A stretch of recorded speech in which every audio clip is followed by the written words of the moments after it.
Sport is superstition, science, family, drama, love, theatre. It's everything. That's why we've made a betting brand for sports fans. That's Betr. Gamble responsibly. The sky's the limit for Aussie Josh Green, but Ben Simmons continues to fall to earth with a thud. Hello and welcome to Fox Sports Lab NBA, and what a show we have in store for you. I'm your host, Ben Dixon, and alongside me, the expert in the NBA, as always, Jaymz Clements. Welcome, James. Thanks, Dicko. I'm like the, wire at the front of my house.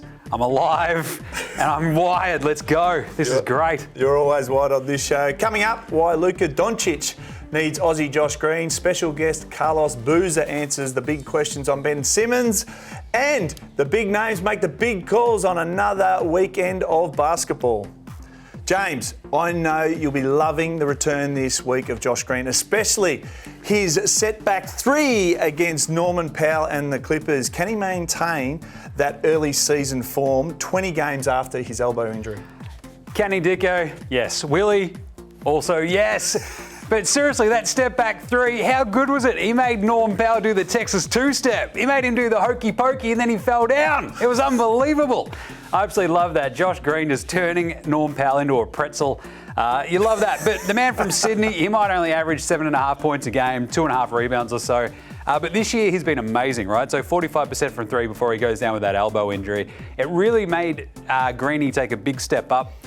In the Mavericks rotation, Coach Jason Kidd starts trusting him. But more importantly, Dicko, this is the big thing, defense. That's all it is, defense. The Mavericks dropped to 26th.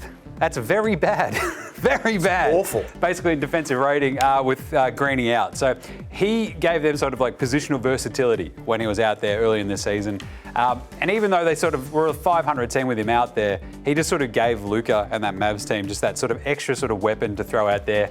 Do some weird stuff, sort of basically give them a guy who does nothing but shoot threes and dunk the ball. Because you see his shot chart, it's chaos. It's literally dots around the basket, dots in the corners, and that's it. He's been awesome though, like sort of basically adding that extra little element once he's come back. Looks great. I'm loving it. Well, what does Green need to do to form a formidable duo with our man Luka Doncic heading towards the playoffs? What does he do? Well, he just needs to keep doing what he's doing, basically, because he doesn't need to touch the ball to be effective. This is the best part about Greeny, because Luka dominates the ball so much. Greeny, I believe 70% of the time he's scored, he's touched the ball for less than 2 seconds. That's not much. That's not a lot. That's great. That's a lot of catch and shoot. That's like, I'm cutting, pass me the ball, dunk, bang, I'm out. It's incredible stuff. So that's what Luka needs, right? Role players around him who just do their job reliably. And that's where the defense thing comes into it, right? Like, he's a reliable defender. Yeah. The Mavs have got a lot of dudes who are hypothetically good defenders. They look good on paper, and then you get them out there and they don't actually do their job. Greeny, he's got that Aussie grit, he's got that heart, and he gives his all every game, which is one of those things when you look towards the, any typical sort of boomer squads, you go, he's got to be on it. But he's been awesome, and next to Luka, he's exactly what Luka needs. A dude who goes out there, doesn't need the ball, plays defense, plays his guts out. Hypothetical defence. Sounds a bit like my career. I thought defence was the thing around the ground holding the crowd out.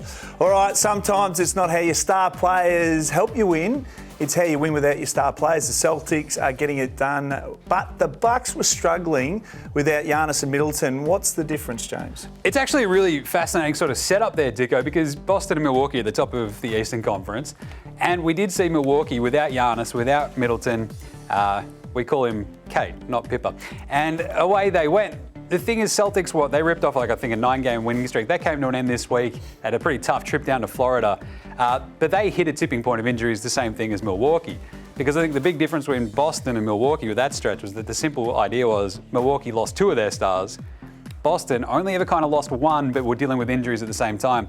They were so deep that they were able just to sort of, keep feeding that 1 star, whereas Milwaukee, with only Jrue Holiday out there, still, an all-star, still a gun. But the way that they're built, Milwaukee, it's sort of much more defense-orientated.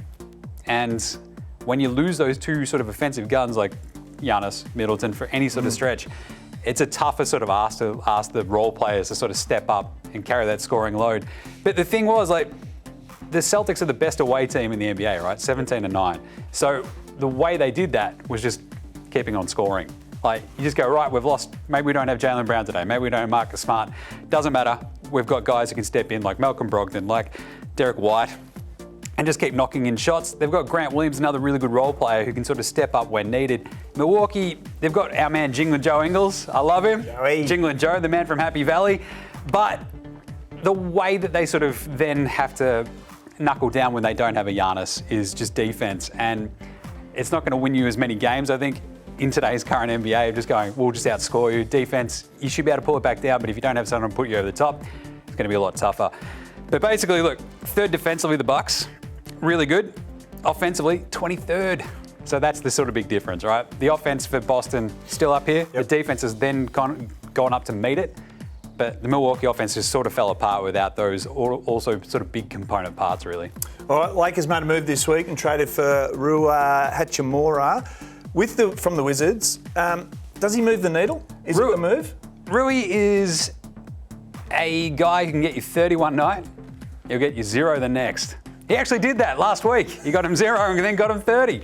This is not something I'm making up, Dicko. But this is it. Like, does he move the needle? Not really. Oh, really? But he gives them like an interesting kind of extra arrow to the bow, shall we say, where you have LeBron, big, used to be a small forward, now is a power forward, and Rui sort of plays a pretty similar position. So he can score, he can rebound a little bit. He gives them sort of what Kyle Kuzma, his former teammate on the Wizards, used to give the Lakers when Kyle Kuzma was on the Lakers.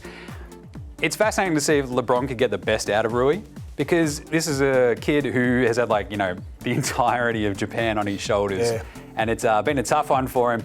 And he hasn't quite developed the way probably the Wizards would have liked. But he goes to LA, fresh slate on a veteran team. He can get out there and run with Russell Westbrook. Solidifies the rotation, and that might be the most important part for the Lakers. Just gives them another sort of weapon.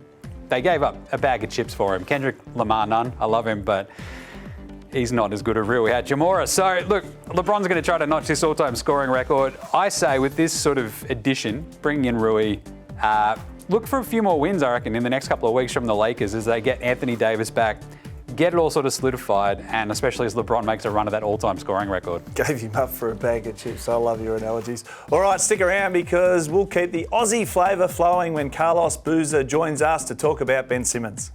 The betting brand for sports fans. That's better. Gamble responsibly.